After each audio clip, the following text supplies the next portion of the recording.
Hello everyone, welcome back to the second episode of the season of the RCJC show. I, Rotaract Glacé, the chairman of news and the joint secretary of the Rotaract of Engineering College, will be the host for this episode. In this initiative, we will be calling our esteemed guests to come and have an interesting talk with us and share their thoughts. So, introducing to you the guest for the second episode, Surgeon Commander Dr. Somnath. He is an expert in neuroimaging and works in INHS Ashwini Hospital. He is a person who loves Rabindranath Tagore's poems and believes in thoughts of Swami Vivekananda. Hello, sir. Great to be here.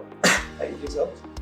So in this show, there will be two rounds. The first round is the KYG round, which is a Know Your Guest round, and the second one is the Fun and Frolic round. So let's begin with the first round, shall we? Right. So firstly, could you let us know about the life of a surgeon commander? Okay, so let me explain to you what the surgeon commander means. In naval ranks, it's coming from the Britishers. So we have the ranks of the normal officers. It's in the rank of like lieutenant commander, commander, and so forth. So who have been the doctors? So they have been prefixed with the title of surgeon. So as it spells as a surgeon, the proper surgeon. So it's not to denote that they are doing surgery or they are only the people who are specialized in surgery. It's across the board of any specialties. Being a doctor, your rank gets prefixed with a surgeon, and as a rank of the officer, you get the suitable rank of lieutenant, commander, captain, and so forth. So what's the life? So it's actually, you can divide this into two. One is an officer, one is a doctor. So being a doctor is like, as you can come across in your routine life, how you have interacted so far with the doctors. It's a healing the patients by their healing touches. And with the further course of advances, you have obviously subspecialties, super specialties, and the doctors who are specialists in one particular field. So like I am expert in the neuroimaging and neurointervention. So we look at the various brain, spine imaging, and the various intervention means the endovascular or microvascular procedures in that. And the other part, being an officer, you have to look after the administration of the men under you, you have to administer the unit under you. So that is a part of the being as an officer in the Indian Armed Forces. And which plays a prima facie much more important role where you are in the administrative cadre, like when you are a medical officer on board a ship or a smaller unit, or later when you are commanding a hospital or you are administrating a lot of hospitals as a director general level or in their offices. Okay, the working environment is quite diverse, like administration as well. Yes, it's not like just a being doctor that you come, do your medical works and go back. So yes, at certain part of time when you are spending most of the time professionally, it will be so. But at some point of your life, across the journey of the Indian Armed Forces, you have to do some kind of administrative work, whether you like it or not. Right, sir.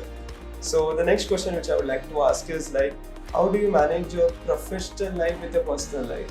Okay, so the first thing is that being a doctor, the profession never leaves your personal life. Okay, so it's so intermingled. It is unlike that you have heard of the corporate world or any other office, so-called office cultures, that it is 8 to 5 and then you are switched off. You have a Saturday, Sunday off, you are switched off. But the moment you are operating on a patient, that patient till the time of discharge or till the time of any kind of disease or ailment free is your responsibility. So you have to take the rounds in the hospitals, even if being at a Sunday or holiday, till the time patient is discharged. So it's and obviously the incoming patients, if they have any kind of ailment and for which you are the only one to look after them because in a specialized field. So it's never switched off until unless you are officially on leave, somebody is there to take over your job, and then you are out of station and you can completely switch off. But then the other problem being in forces that you can be recalled at any point of time in case of some kind of emergencies, extraordinary or so, do arise. Right? So it's intermingled, but obviously it's a good life. You have a work-life balance. I won't complain on that. And obviously, amongst all the, as I said, your passion becomes your profession, and your personality intermingles with you. So if you're passionate about your profession, then the personal, profession, everything is together. So there is no division per se. So I won't say it will be a divide. It will be right to see a divided life, like see the life of a painter, life of an artist, life of a literature geniuses. So they, in the year, it is their passion to paint, and it doesn't matter whether it is a personal time or a professional time. There is no division into it. So that's the ultimate aim of anybody's life, is to achieve some kind of unition where this kind of division of profession, personal life doesn't matter. Whatever you do, you enjoy that, and then that division doesn't arise at all. It's quite inspiring. So the next question is that who's that one particular person that influenced you the most? One particular person will be very difficult to say, but I will name a few. If you have questioned it towards sports, because I'm quite interested in sports, I would say the various life journeys that I have from the childhood have read about is Pele, as you know, is a footballer. My father used to give me a lot of books, so I was a voracious reader, so I could read all the books and of the various autobiographies and various pieces that were available in 1980s, early 90s. So Pele is the one which character whose autobiography has struggled for life and to reach to a stage of genius at 1950s, those era, which inspired me in the field of sports. In the field of philosophy and spirituality and the work field, my father, as well as I think the readings and the preachers of Swami Vivekananda, being from a nation which early on have toothed into your life, has inspired me on that occasion. And obviously with my various teachers and who have from these early school days to college days to medicine have taught you, skills, essays, and the various processes that one has to evaluate them to become one successful human being. So not point any particular person. And as far as the literature is concerned, I think it's Rabindranath Tagore. His varied works and vivid works and versatility of his writings have mesmerized me and always kept me glued to any type of literature. If I have I find time, I could glue onto it and enjoy my time. Yeah, even Swami Vivekananda, even I feel that he's a really great person. His philosophies are really absolutely. It's almost 360-degree phenomenon. Above all, religion, caste, creed, political divisions, and talk about the humanity. In that same, I will say that Rabindranath Tagore also was on the same lines. So he also said that it was a world in one in all, and the humanity as such, without any divisions of geographic or any kind of divisions, is that we all are one. So that concept that emerged from them is a brilliant one. So if we even practice in today's era, and so all these kind of problems will come to a good solution. That's very true. The next thing is that how did yoga and meditation help you achieve great heights? It helps to firstly get calm down. Can make you focused. It can also take away of your worries of your day-to-day. Obviously, in a life journey, you have to face a lot of difficulties in personal or the professional life or so, and there will be areas where there will be some kind of obstacles or limitations. It's bound, and they are good actually. So, but we have to sense that they are good. Some lows, some kind of obstacles are good, because then only will thrive for excelling and overcome that obstacle. So all these kind of obstacles are good, and to feel obstacles are not obstacles and we can overcome it. So the yoga meditation gives you that inner strength to deal with it. Right, sir, very true. The next thing that I wanted to know is you marked Swami Vivekananda's quotes and so on. So what specifically would you like to quote? One of yes, it's from my childhood favorite, and I always have written whatever the diaries were there in my early childhood, anywhere or ever I have faced with any exams or something or some obstacle. It's always in my mind, always pasted. I used to paste a lot of things in my small study table areas when I was a young kid. And always quote even in various conferences and forums when I talk, and my presentation do end with that when I interact with students as well. It's the saying, arise, awake, and stop not till your goal is reached. So we have to try for that excellence, and if you don't achieve that, you cannot just stop. That's the only mantra of success. Even if you look at the life across the various geniuses, whoever so stalwarts in every field, this philosophy comes to. He's a person of great thoughts, no doubt. The next thing is that how does it feel to be in the position where you are right now? I think it was good, but not yet satisfied. Have higher heights to achieve, and challenge is what keeps the persons going. So obviously, in the future, thoughts of excelling in whatever my field is there, to higher scales, and to do good for the patients and society, as well as Indian Armed Forces and their veterans, and the common people at large, and for the rural India. I love my country, and till now, whatever has been done, I will never say that is good enough, and there are more scopes of improvement and much more works to do. It's a perfect example of selfless service. The next thing that I want to know is that what were those ups and downs that you came across, and how are you able to overcome those ups and downs? Ups and downs are part of anybody's life. So if you talk about the downs and all which we are talking about, so one has to really see whether there are downs or not. At a very short term of vision, it will look like a down. But when you have passed enough time, you will look back and see that those downs are actually made you stronger. So I always see that the waves that you face, the tougher the waves, it make you tougher. So for the runners, it has been said that the tough men lasts, a tough run never lasts. The pain is not temporary, pain is not permanent, but your endurance is permanent. So it's the same philosophy. I would say that even you have been faced with the problems, like even with skill sets, you may go to the rural India. Now let's take an example of the doctor. So what's the mindset if you commonly look at? You have a practicing in the urban area, you have been taught in urban areas, and then all of a sudden you go to a very peripheral setup where there is resources are very limited.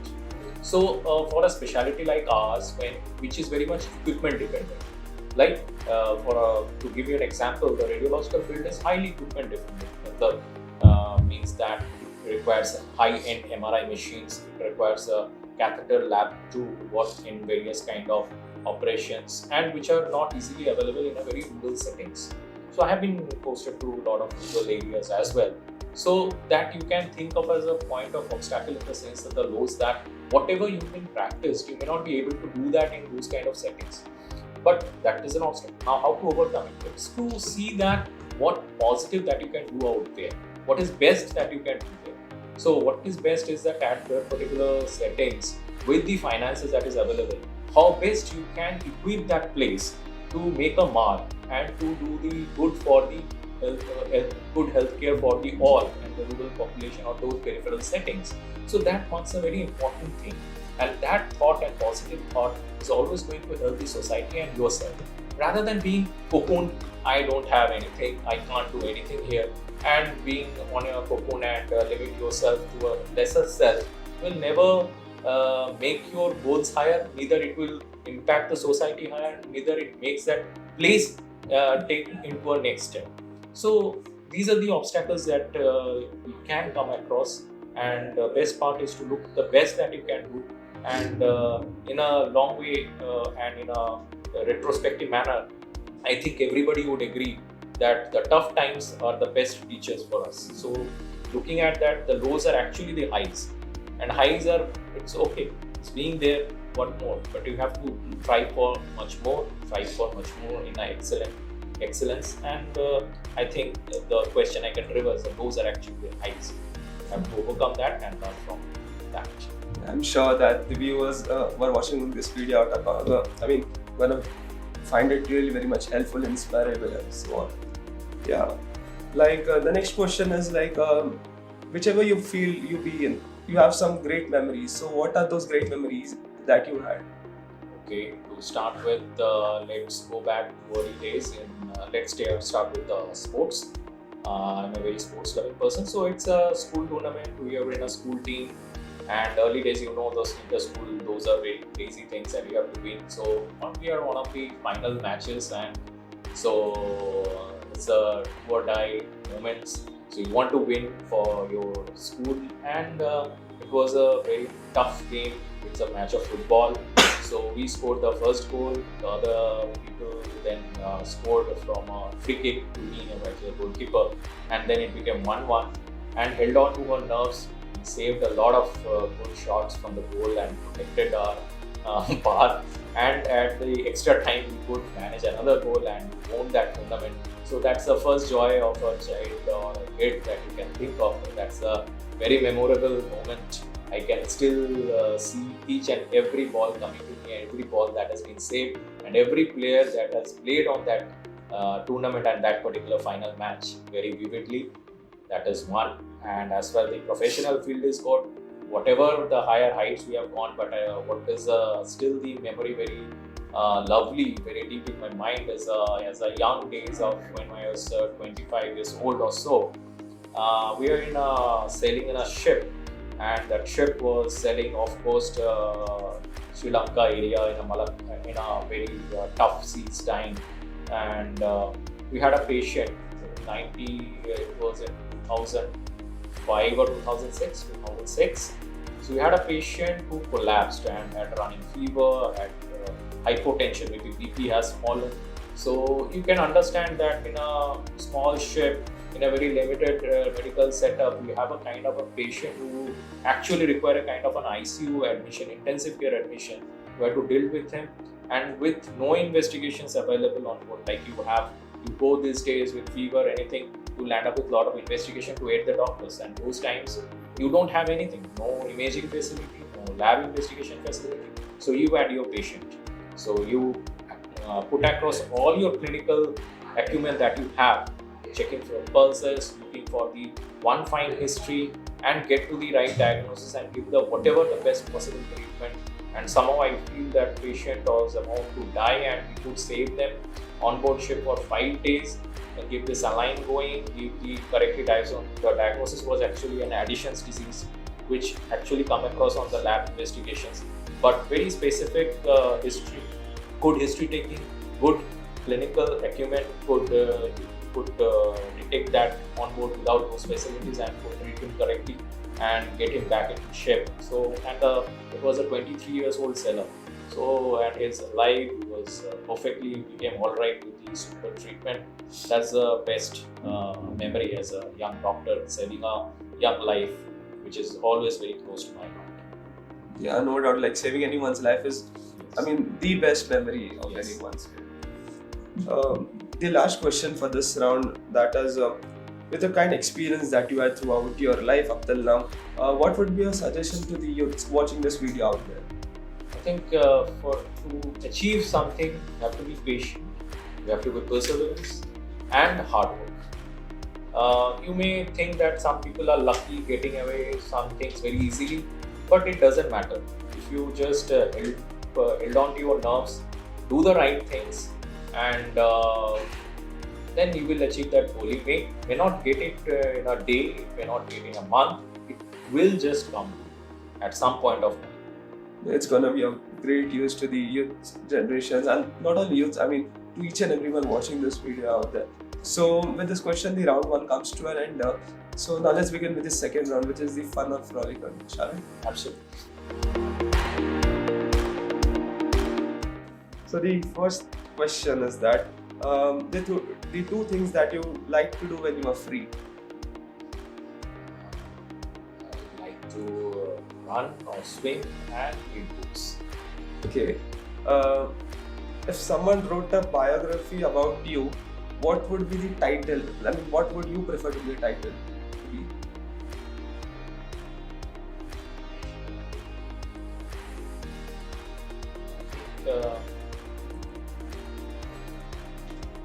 White and interesting. So the next thing is that each and everyone are fond of animals. Like, what are you fond of? Like cats or tiger? Great. Yes. Can you share one of those most bizarre experience of your life? Yeah. Again, on board a ship. This was in a rescue mission in my very young days, and we are about to save another boat which is sinking. So it's a merchant vessel which was sinking. It is off coast Bay of Bengal in a very heavy cyclone. The cyclonic weather and the sea state is graded. Like sea state 0 means when the sea is very calm, and sea state 5, 6 matlab it is very cyclonic. So it's a cyclonic stormy weather, and your ship have to attend that rescue call to save the. There are 23 sailors and the various people on board that merchant vessel which was sinking. So they're almost half sank when we reached there, and obviously you can understand you are heading yourself into the storm. So your ship itself is so much of rolling and pitching that nobody could self-control themselves, and then you have to successfully do the rescue mission. And whoever the patient, the people who turn to be a patient because of little bit drowning, lot of water intake, lot of gasping, cold, hypothermia, and obviously various injuries. So you have to tackle with those situations as well. So what used to happen is that when the ships are rolling and pitching, in front of that, when other people who you have to rescue, they're in the sea. Okay, they're actually in the sea, they're just floating with their life jacket supports. So from the side of the ship, you roll down a kind of a net. So with that support of the net, people catch and crawl and get up to the ship. So we had a lot of injured patients, a lot of patients in hypothermia because there were a lot of time they spent into the open water, and also very patient people who are not being suffocated by the water intake and drowning near unconscious. And with that rolling, pitching, when you yourself can't control, you have to take care of those kind of patients, and successfully all of them have been brought back with no much of consequences. They have been all stabilized and then brought back to the land. So, and at the course of the time, our ships was almost wrecked.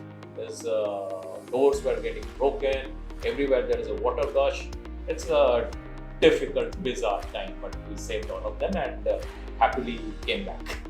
Actually, I'm loving hearing those adventurous stories that we do. So the next thing is that what do you prefer, street food or like a restaurant food? Younger days street food, now with age restaurant food. So you mark that you have keen interest in sports, right? Yes. So like what do you prefer, basketball or swimming? Swimming. Swimming, great. And the next question is that what characters would you prefer? I mean, from any book, what characters would you prefer to be? From the literature books. Yeah. So I'd like you to be, if you are, I don't know whether you know or not, character of Gora of Rabindranath Tagore. It's a kind of an epic. So like Leo Tolstoy have written Anna Karenina, War and Peace. So Rabindranath Tagore's Gora is like that. So what is Ramayana, Mahabharata, Iliad, Odyssey is they give the entire social status of that particular time based on a lot of characters. Like Mahabharata, if you look at, so I would love to enact him, okay, for some of the other. I'm very passionate about that character. So similarly, in the late 1900s and 1800s, Rabindranath's Gora takes every social milieu into that book, that novel, and Gora is the epicenter of that character who goes through the ideology of being the perfect person at that particular society. He's equally disturbed by the freedom movements and the struggles that India is going through under the British period. He is equally poised in that circumstances and keeps his nerve and reaches out for the humanity. And third, he is also abreast of the family life that is also going on that time. So it's a multifaceted, I'll say, very calm, composed and poised character at the late centuries. And after that 1900, I can honestly see we have no such books which are coming on which highlights the entire social status in a large epic manner. So that's the last novel that has come across which is almost to the status of an epic. And if we have to choose for this era, I would love to be that character. For sure, I'm gonna read that novel very soon. So which season do you prefer, summer, winters or monsoon? Winter. Winters, great. And favorite place that you wanna visit in your lifetime, your life? Himalaya. Himalayas. Not even The next thing is that the last question. In fact, what do you prefer watching, movies or web series? Movies. Movies, great. So with this, the round 2 comes to an end. So we would also like to have your feedback on this initiative of ours. It's a great thought, great initiative, unique thing, and good thing is that we can much more be interactive, and in this aura where you are glued to the social media and all, so you have something to sit together and discuss and interact, and various facets of the life can come across alive to the lot of students and can motivate them in their particular fields, and it's a great initiative. Thank you. And thank you so much sir, for being on this show. Thank you. Thank you. I would like to thank Glacé for being the venue partners for this episode of the RCJC show, and would also like to thank the viewers for watching this video, and would request them to like, share, comment and subscribe to the channel, and stay tuned for the next episode. Thank you.